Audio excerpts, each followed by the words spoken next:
Bakit siyam na lang ang disability? Marami ang nagulat. Bakit dati 10? Ngayon, siyam na lang?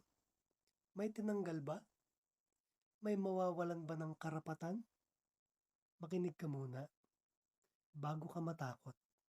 Ito ang maling akala.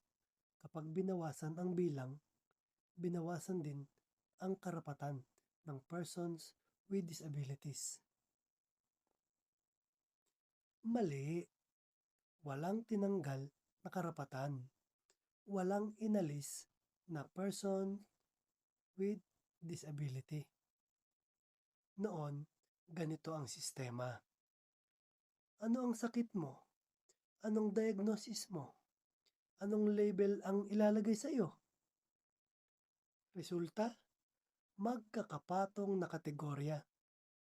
Magulong interpretasyon.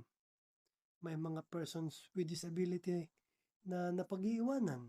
Kaya, binago ang sistema. Hindi na sakit ang tanong. Hindi na label ang basihan.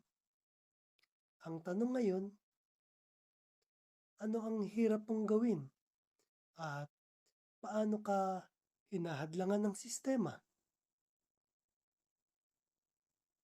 Kaya naging siyam, hindi dahil binawasan, kundi dahil pinag-isa ang magkakapareho ang epekto sa buhay.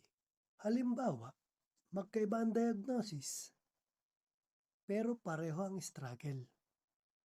Sa trabaho, edukasyon, at serbisyo. Iisang hadlang, iisang karapatan. Hindi ito trip lang ng Department of Health.